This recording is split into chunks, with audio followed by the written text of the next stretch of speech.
Hello friends, welcome to pro talent and I am Nitin Parmar. My dear students, आप सबका स्वागत है ऑन दिस 20 जुलाई थर्सडे के current affair के मॉड्यूल के अंदर। In this current affair module we are going to cover all this 9 important news items. हम जो न्यूज़ आइटम्स आपके साथ कवर करते हैं, जिसके अंदर हम कोशिश करते हैं that exam point of view जो भी इंपॉर्टेंट न्यूज़ आइटम आपको चाहिए वो तो कवर करते ही है, पर उस न्यूज़ आइटम के साथ जो भी इंपॉर्टेंट इश्यूज कनेक्टेड है वो हम कवर करते हैं। That is number one. Not just covering the current affair items from the exam point of view, but we also try to cover those news items which have you can say difficulty in terms of understanding. Okay, so students like you who have difficulty in understanding certain topics will be covered in this particular module. Okay, let me start with the first topic for the day. This is about Delhi dispute. Now, what is the Delhi dispute? Delhi is union territory. This union territory comes with a very unique feature. Okay, so all union territories are directly under the control of central government, but there are, you can say, 3 union territories which are reasonably large. So to support democratic aspirations of the people of those union territory, there are legislative bodies were developed. So which are those, you can say, union territories where legislative bodies are available? Yes, you know that those are right ones. That is Delhi, Pondicherry and Jammu Kashmir. ठीक है, Delhi, Pondicherry and Jammu Kashmir. ठीक है, यहाँ पे there are legislative assemblies available. Now in the legislative assembly के द्वारा जो लोग इलेक्ट हुए उनकी एक सरकार बनती है, उनका सीएम होता है. ठीक है, तो क्या वो सरकार के पास क्या पावर होना चाहिए? क्या पब्लिक सर्वेंट्स जो सरकार के द्वारा, दैट इज यूनियन टेरिटरी के द्वारा अपॉइंट किए गए हो या सेंट्रल गवर्नमेंट के द्वारा अपॉइंट किए गए हो, उन पब्लिक सर्वेंट का कंट्रोल किसके पास होगा?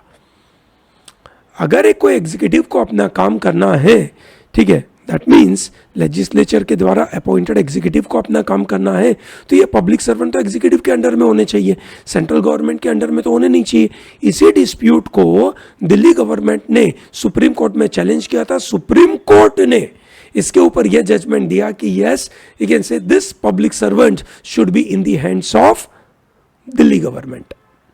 बाद में सेंट्रल गवर्नमेंट ने एक ऑर्डिनेंस रूट के द्वारा सुप्रीम कोर्ट के उस पावर को, यू कैन से सुप्रीम कोर्ट के उस डिसीजन को खारिज कर दिया. नॉट पावर बट डिसीजन को खारिज कर दिया, जिसकी वजह से ठीक है, ये मुद्दा ऑल द मोर आगे बढ़ने लगा. सेंट्रल गवर्नमेंट का कहना है that you can say according to the constitution, parliament has a power to make any law on the Delhi scenario. है ना, दिल्ली के अंदर कोई भी लॉ होगा उसके अंदर होना चाहिए. अच्छा, क्यों ऑर्डिनेंस लाने की जरूरत पड़ी? सेंट्रल गवर्नमेंट का आरोप, मतलब उनका ओपिनियन क्या है, उनका जो पॉइंट ऑफ व्यू है वो क्या है? सेंट्रल गवर्नमेंट ये बोलते हैं कि जैसे ही सुप्रीम कोर्ट ने ये जजमेंट दिया, दिल्ली गवर्नमेंट स्टार्टेड विच हंटिंग कि कौन से ऑफिसर थे जिन्होंने इस तरीके की बातें सेंट्रल गवर्नमेंट को पहुंचाई, और उन से ऑफिसर्स के खिलाफ कुछ कार्यवाही करने का प्लान दिल्ली गवर्नमेंट ने किया. इसकी वजह से उन ऑफिसर्स को बचाने के लिए सेंट्रल गवर्नमेंट को इस तरीके का सिस्टम लाने की जरूरत पड़ी. ठीक है, so this is how the scenario which is happening. Supreme court may send this matter to a constitution bench. What is the meaning of a constitution bench? Supreme court के अंदर 5 या 5 से ज्यादा जज की जो बेंच होती है उसको कहा जाता है constitution bench, because we all know that supreme court, ठीक है, एक महत्वपूर्ण कैन से कोर्ट है. सुप्रीम कोर्ट है, हाईएस्ट कोर्ट है, जिसका काम है कॉन्स्टिट्यूशन की सुरक्षा करना, और इसकी वजह से जब कोई कॉन्स्टिट्यूशनल मैटर होता है उसको वो 5 या 5 से ज्यादा जज की बेंच में वो लगाते हैं. ठीक है, तो that's why this issue is coming up. ठीक है, तो क्विकली मैं आपके साथ कुछ क्वेश्चन पूछना चाहूंगा, है ना. आपको अगर पता हो कमेंट बॉक्स में बताइए. Who is the current CJI? Who is the current attorney general? Who is the current solicitor general,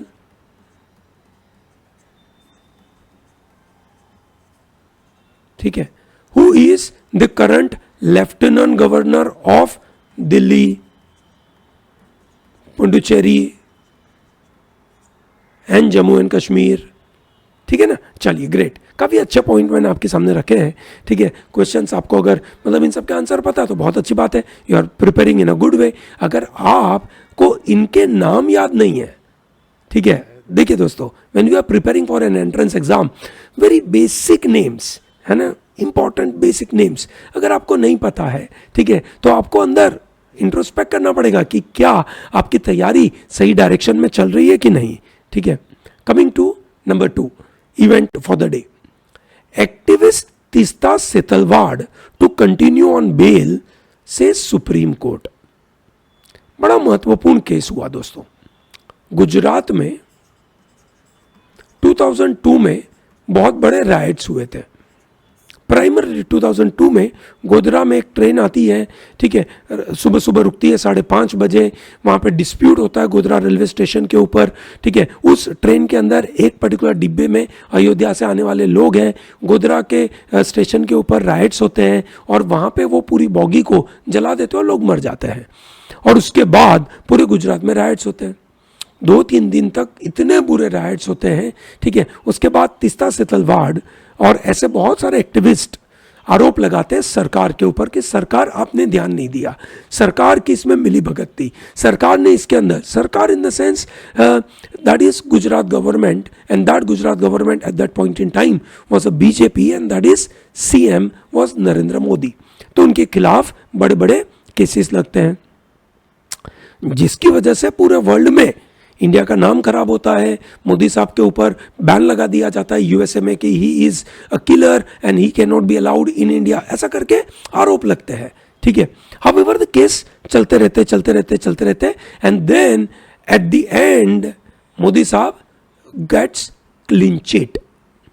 जब Modi sahab gets clean chit, ठीक है, मतलब उनके ऊपर जो भी आरोप लगाए थे एक्टिविस्ट लाइक तीस्ता सेतलवाड़ और ऐसे बहुत सारे लोगों ने, ठीक है, आरोप लगाए थे, वो जब क्लीन चिट मिली उसमें सबसे आगे बढ़ने वाली थी ये तीस्ता सेतलवाड़।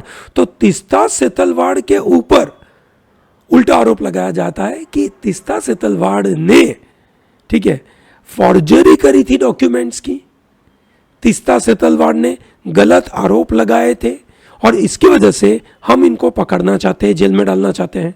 तो जून 2022 में Gujarat police arrest activist Teesta Setalvad on the charge of forgery case where she has made forgery in 2002 case. सितंबर 2022 में सुप्रीम कोर्ट उनको एक से बेल ग्रांट करती है।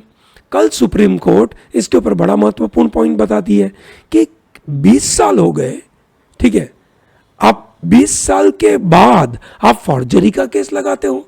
जब पहली बार केस लगाया, ठीक है, तीस्ता सेतलवाड़ ने, ठीक है, मोदी साहब के ऊपर, गवर्नमेंट के खिलाफ और ऐसे जो भी लोगों के खिलाफ इन्होंने डॉक्यूमेंट आपके सामने प्रेजेंट करे, 20 साल तक आपको फॉर्जरी का केस लगा ही नहीं। क्या बात कर रहे हो, कैसे काम कर रहे हो आप, ठीक है। This is what the question was raised, ठीक है। बोलते कि why now, there is no logic, ठीक है। और उन्होंने कहा कि भैया ये जो आप उनको पकड़ के जेल में डालना चाहते हो, ठीक है, आप उनके ऊपर केस चलाओ, आप उनको बेल ग्रांट क्यों नहीं करते हो? क्योंकि जो भी डॉक्यूमेंट है वो तो आपके पास पड़े हुए हैं, यू आर अ पुलिस, आपके पास वो डॉक्यूमेंट पड़े हुए हैं। तीस्ता सेतलवाड़ उन डॉक्यूमेंट को अब कोई तरीके से छेड़खानी तो कर नहीं सकती है वो, ये सनो, तो आप उनको एक से पकड़ना क्यों चाहते हो? आप उनको बेल दे दो। सो हाई कोर्ट के ऑर्डर में बहुत सारा कॉन्ट्राडिक्शंस है, ऐसा बोल के सुप्रीम कोर्ट ने हाई कोर्ट के ऑर्डर को क्वॉश कर दिया और Teesta Setalvad will continue to be on a bail for that 2002 case. अब इसके ऊपर तो केस तो निकाल नहीं दिया है, केस तो चलेगा। तीस्ता सेतलवाड़ का क्या होगा वो तो केस के अंदर ही पता चलेगा, मैटर सब जुडाइस है, तो अपन तो उसके बारे में कुछ बोल तो नहीं सकते ना कि ऐसा ही होगा, फलाना ही होगा, ठीक है। पर यह पक्का है कि कहीं ना कहीं गुजरात हाई कोर्ट की जो कॉन्ट्राडिक्शंस थे उनके जजमेंट के अंदर, वो सुप्रीम कोर्ट ने बहुत अच्छी तरीके से आइडेंटिफाई करके बताया और हमें बड़ा विश्वास आता है जुडिशरी के ऊपर ऐसा जब डिसीजन आता है कि भैया मतलब कानून के यहाँ देर है पर अंधेर तो नहीं है, ठीक है। कमिंग टू रशिया, एक यूक्रेन के साथ जो डील करी थी उसको हॉल्ट कर रहा है। यूक्रेन के साथ जो डील करी थी that is happen you can से after the aggression of Russia on Ukraine. Russia ने यूक्रेन के ऊपर एग्रेशन किया था। ये रहा आपके सामने एक अच्छा सा मैप है। ये मैप किस चीज का, ये समझिए, ये मैप आपको बताना है ब्लैक सी का, क्योंकि बड़ा मैटर है उस ब्लैक सी के साथ कनेक्टेड यूक्रेन और रशिया का इश्यू। चलिए पहले समझते हैं रशिया ने अटैक किसके ऊपर किया था, यूक्रेन। इट्स एन एग्रेशन, ठीक है। 24 फरवरी 2022 में उन्होंने एग्रेशन किया था रशिया ने यूक्रेन के ऊपर। बिफोर 2022 इन 2014, ठीक है, Russia has annexed this region which is popularly known as Crimea. 2014 में क्रीमिया ऑलरेडी रशिया ले चुका था, ठीक है। अब हुआ ये कि ये जो 24 फरवरी 2022 में एग्रेशन किया तो यूक्रेन के पास बहुत सारा ग्रेन है। Ukraine was considered to be the you can say wheat bowl of the Europe, ऐसा कहा जाता है। उसके पास बहुत ग्रेन है और पूरे अफ्रीका और यूरोप और एशिया के अंदर जो फूड सप्लाई होता है वो यूक्रेन से होता है, ठीक है। अब जब एग्रेशन कर दिया तो ये जो पूरा रीजन है ओडिशा, ठीक है ना, that is a port and there are a lot of other ports in this region। उन पोर्ट्स के द्वारा क्या यूक्रेन अपना ग्रेन लोगों को भेज पाएगा? रशिया ने उसके ऊपर तो पूरा एक तरीके से सैंक्शन लगा दिया, एक तरीके से पूरा कंट्रोल कर दिया, क्योंकि यूक्रेन के पास अपना खुद का पोर्ट है नहीं, तो उसको कहीं ना कहीं रशिया के पोर्ट और रशिया के शिप यूज करने पड़ेंगे। तो एक वॉर टाइम अग्रीमेंट हुआ जिसका नाम दिया गया ब्लैक सी ग्रेन इनिशिएटिव, ठीक है, ओके, जिसके द्वारा वर्ल्ड की फूड और फर्टिलाइजर की needs will be fulfilled through Ukraine और रशिया उसको अलाउ करेगा, ठीक है। This was a deal, black sea deal और black C grain initiative deal was about to get expired on July 17, जो अपन 20 तारीख को बात कर रहे हैं, तो ये तो एक्सपायर हो गई एंड रशिया ने इसको रिन्यू करने का ना बोल दिया, जिसकी वजह से, है ना, एग्रीकल्चर एक्सपोर्ट्स, ठीक है, एग्रीकल्चर एक्सपोर्ट्स वेस्टर्न कंट्रीज में हो नहीं पाएगा। तो what is this Black C grain initiative? This initiative eased Russia's naval blockade. Russia ने नेवल ब्लॉकेड लगा के रखा था यूक्रेन के ऊपर, ठीक है, जिसकी वजह से 3 महत्वपूर्ण यूक्रेन के पोर्ट रीओपन हुए और उसकी वजह से यूक्रेन के द्वारा वो सब सामान पूरे वर्ल्ड में जाने लगा। यूनाइटेड नेशन और तुर्की ने यूनाइटेड नेशन और तुर्की ने ये डील को ब्रोकर किया था जुलाई 2022 में। मैंने आपको तारीख बताई 24 फरवरी 2022 को रशिया ने एग्रेशन किया था। उसके बाद जुलाई में ये डील साइन हुई थी, ठीक है, जिसकी वजह से जो कार्गो शिप था फ्रॉम यूक्रेन, ठीक है, वो अलग अलग यूक्रेन के पोर्ट से अलग अलग दूसरे पोर्ट में जाएगा। The deal has been extended twice and it was going to get expired on July, you can say 17, 2023, जो एक्सपायर हो गई और अब रशिया ने उसको एग्री करने से मना कर दिया। This agreement created procedures to safely export grains from certain ports to attempt to address 2022 food crisis। ये बहुत बड़ा क्राइसिस वर्ल्ड में चल रहा है 2022 में, 2023 में, ठीक है, और ये क्राइसिस बड़े प्रॉब्लमेटिक है। वो 3 पोर्ट कौन से थे, ठीक है, Chornomorsk is 1, Odesa number 2 and Yuzhny और Pivdenny, that is this were the 3 ports. उन 3 पोर्ट्स के ऊपर यूक्रेन को परमिशन थी, पर अब यूक्रेन ये काम ही नहीं कर पाएगा। अब वापस बहुत सारे लोग इकट्ठा होंगे, फूड की बात है ना, ठीक है, तो फूड भी यूक्रेन को बेचना है। अब रशिया इसको अपने फेवर में लेना चाहता है कि भैया तुम लोग अब मेरे पे सैंक्शन लगा रहे हो, तो अब देखो मैं ये सब चीज़ें रोकने की कोशिश करता हूँ। ठीक है दोस्तों, जब हम बात करें वर्ल्ड में इस तरीके के फूड का सप्लाई करना, तो आपको पता होगा एक संस्था है जिसका नाम है WTO, world trade organisation, WTO। बताइए दोस्तों, ये कौन सी डेट से एग्जिस्टेंस में आया था? ठीक है, कौन सी डेट से एग्जिस्टेंस में आया था? ठीक है दोस्तों, इसके पहले ये एक अग्रीमेंट था, GATT बोलते थे इसको, general agreements on tariff and trade. ठीक है, जो फाइनली एक ऑर्गेनाइजेशन बन गया जिसका नाम है WTO। और WTO is a world trade organization which makes rules and systems for world trade across the world, across the various countries. Certain principles to be followed, मतलब generally goods related, services related, intellectual property related, जो you can say पूरा system होता है, उन system के बारे में ये you can say WTO ध्यान देगा। जब मोदी साहब अमेरिका गए तो अमेरिका और इंडिया के बीच में बड़े बड़े ट्रेड डिस्प्यूट थे, उन डिस्प्यूट्स को सेटल कर दिया। टोटल 7 डिस्प्यूट्स थे, उनमें से 6 डिस्प्यूट्स को इंडिया और यूएसए ने खुद ही अपने आप सेटल कर दिया। आपको याद होगा, in the last week when I was taking this lectures, I discuss with you details about dispute settlement body. ठीक है, ये डिस्प्यूट सेटलमेंट बॉडी पिछले 2 सालों से एक डॉर्मेंट सिचुएशन में थी, बंद सिचुएशन में थी। अब उसको वापस से रिकवर कर दिया, रिजुविनेट कर दिया, रिसरेक्शन किया, और ये डिस्प्यूट सेटलमेंट बॉडी अच्छी तरीके से काम कर पा रही है। What is this dispute settlement body? When countries having lot of trade, अब ट्रेड करती हो तो डिस्प्यूट होता ही होता है। ठीक है, so this is they are going to settle trade dispute. ठीक है, ऑब्वियसली डिस्प्यूट क्यों होगा? जब कोई एक member nation adopts a certain trade policy, ठीक है, और certain action which other country में feel that it is against the rules of WTO, against the agreements of WTO, ठीक है, they are violating that and that's how the dispute arise. ठीक है, तो जो कंट्री WTO का member बनती है उसकी जिम्मेदारी होती है कि वो WTO के अग्रीमेंट्स को ऑनर करे, और जब वो अपनी वे में उसको वायलेट करती है तो सामने वाला कंट्री उसके ऊपर केस करता है, फिर उसका सेटलमेंट होता है, और वो सेटलमेंट होता है एक बॉडी के द्वारा जिसका नाम है dispute settlement body. Dispute settlement body या तो रिकंसिलिएशन के द्वारा, दैट इज निगोशिएशन या डिस्प्यूट रेजोल्यूशन के द्वारा करती है, या 2 कंट्रीज म्यूचुअली रिजॉल्व कर लेती है। ये 2 अलग अलग तरीके के मेथड होते हैं। ठीक है दोस्तों, पूरे वर्ल्ड में अगर हम बात करें, the most active international dispute resolution system is of WTO, which is dispute settlement body.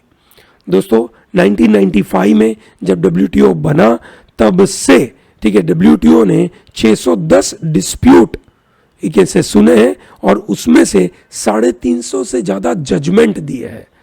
This is very crucial for world to exist in a peaceful manner and have a trade activities going on in a good way. So that is dispute settlement body. ठीक है, समझ में आया दोस्तों?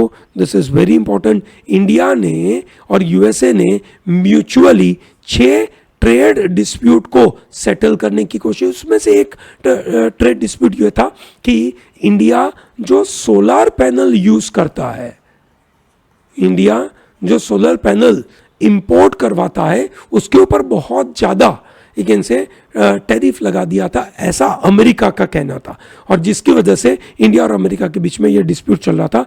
तो out of 7, 6 have been mutually agreed between India and USA.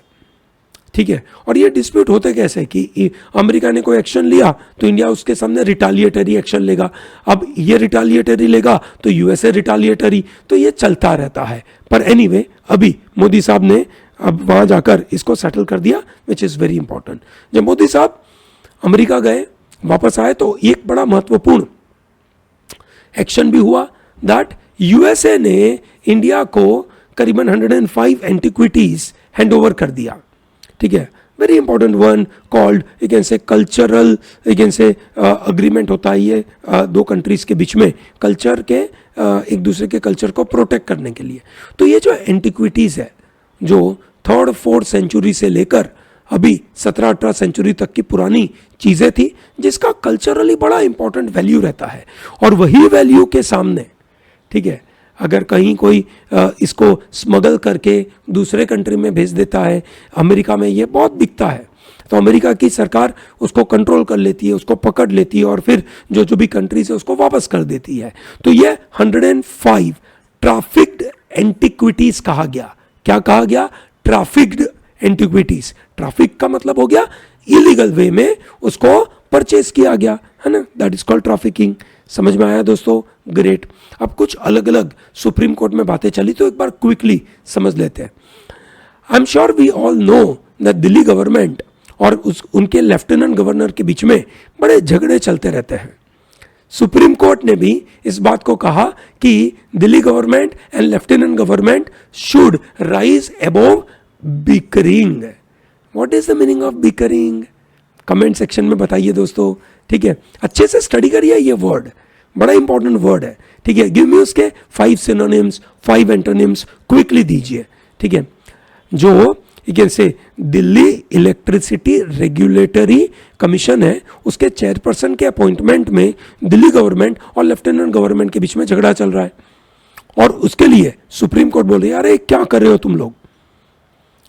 2002 में जो Gujarat rights हुए थे गुजरात में, जो हमने अभी थोड़ी देर पहले बात करी थी, वहां पे एक बड़ा महत्वपूर्ण एक ऐसे और इनफेमस इवेंट हुआ था जिसका नाम था बिल्किस बानो केस।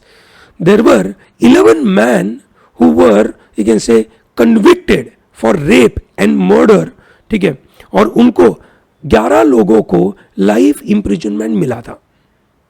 गुजरात गवर्नमेंट ने लास्ट ईयर 15 अगस्त को इन लोगों को छोड़ दिया था, ठीक है, और इसी के लिए बिल्किस बानो ने वापस सुप्रीम कोर्ट में गुहार लगाई कि हाउ कैन यू कैन से लीव दोज 11 पीपल, ठीक है। So therefore, you can say send this rape convicts to jail immediately. That is a demand. और उस डिमांड के ऊपर सुप्रीम कोर्ट 7 अगस्त से इस बातों को सुनेगी।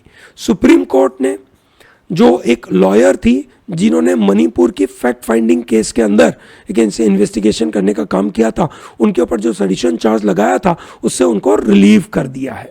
Similarly in Manipur Kuki group are demanding separation from state. आपको याद होगा ना, हम 3 ग्रुप के बारे में बात कर रहे थे, तीन का डिमांड हर बार हम आपको बताते रहते हैं। मैतेई का डिमांड क्या है?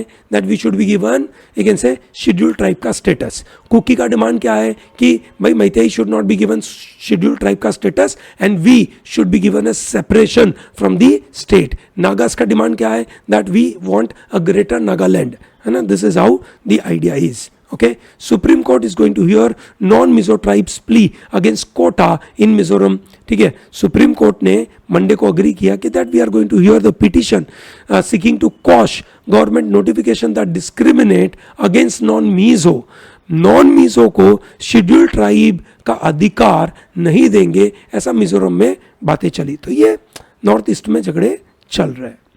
आपने देखा होगा NDA, that is national democratic alliance, जो बीजेपी का अलायंस है, पॉलिटिकल न्यूज है, जरूर नहीं कि एग्जाम में आए। एनडीए के सामने 2024 के इलेक्शन के लिए जो एकजुट अपोजिशन को होना है वो अब फाइनली हो गए। उन्होंने अपने एसोसिएशन का नाम दिया इंडिया। फुल फॉर्म है उसका Indian national developmental inclusive alliance. Indian national developmental inclusive alliance. अलग अलग पॉलिटिकल पार्टीज के लोग इकट्ठा हुए and they say we are a new coalition. हम सब लोग साथ में मिलकर इनके सामने लड़ेंगे, विच इज एनडीए के सामने लड़ेंगे, which is as good as which is BJP. तो इंडिया यहां पे है, ठीक है। तो ये फुल फॉर्म पता होना चाहिए। इंडिया और फ्रांस के बीच में जो रिलेशनशिप है, बहुत पुराने रिलेशनशिप है, ठीक है। जहां पे मैंने आपको लास्ट वीक में बताया था, जैकस काइरेक करके जो फ्रांस के प्राइम मिनिस्टर एंड प्रेसिडेंट थे, जो 2 बार रिपब्लिक डे के ऊपर इंडिया के चीफ गेस्ट बने थे, ठीक है। वही न्यूज को यहां पे बहुत डिटेल में समझाया है। मैंने लास्ट वीक इस न्यूज आइटम को बहुत डिटेल में समझाया था आपको, ठीक है। पूरा वीक मैंने समझाया, उस पूरा वीक की समरी यहां पे सुहासिनी हैदर मैडम ने आपको यहां पे लिख के दिया हुआ है, प्लीज इसको पढ़िएगा, ठीक है। इसका पीडीएफ आपको मिलेगा प्रो टैलेंट की साइट के ऊपर, ठीक है। तो प्लीज वहां से लेना भूलिएगा मत, तो साइट का डायरेक्ट लिंक इस वीडियो के डिस्क्रिप्शन में दिया हुआ है, प्लीज इसको पढ़िएगा, दैट इज वेरी इंपॉर्टेंट। एक बहुत अच्छी एग्जाम स्पेसिफिक न्यूज आज के एडिटोरियल में आई, which is known as an anachronism. What is anachronism? Chrono refers to time. Chronometer is घड़ी, ठीक है। Chronometer is a घड़ी. Anachronism is something which is not according to the time. समय के मुताबिक नहीं है, ठीक है। That is called anachronism. This is referring to Commonwealth Games. आपको पता होगा 2022 में जो Commonwealth Games हुई थी, which took place in Birmingham, ठीक है। कहां पर हुई? बर्मिंघम में, ठीक है। इसके पहले ये होने वाली थी डरबन में, पर डरबन ने ना बोल दिया कि that we do not have enough money, we can not run this against a show, so therefore we are not doing it, and therefore it was shifted to Birmingham. तो Commonwealth Games 2026 में होने वाली थी Australia में, Victoria province के अंदर। So government of Victoria has decided to withdraw that we are not going to host this 2026 Commonwealth Games due to financial issues. Victoria initially estimated that there is a budget of 2.6 billion Australian dollar, ठीक है, but अब ये 6 billion Australian dollar तक पहुंच गया, मतलब 3 गुना हो गया है। So we are not having enough money, 12 दिन का ये स्पोर्टिंग इवेंट का एक्स्ट्रावेगेंसा के लिए हमारे पास उतने पैसे नहीं है। Remember, this decision is second time this has happen, ठीक है, जहां पे पहले हमने आपको बताया डरबन करने वाला था and that it went to Birmingham, ठीक है। ऑस्ट्रेलिया ने अभी तक 5 Commonwealth Games you can say host करे हैं, ठीक है।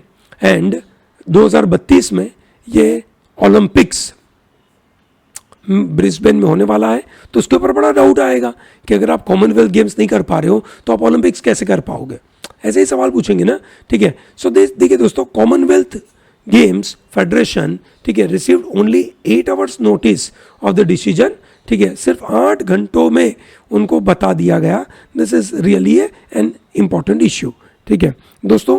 कॉमनवेल्थ में इंडियन एथलीट्स का जो परफॉर्मेंस था, ठीक है, वो काफ़ी अच्छा था, ठीक है, काफ़ी अच्छा था। एंड ये देखा जाए तो कॉमनवेल्थ के अंदर इंडिया प्लान करता रहता है कि हम अच्छा परफॉर्म करें, तो ये न्यूज़ आपको पता होनी चाहिए, ठीक है। चलिए ग्रेट, आगे बढ़ते हैं दोस्तों।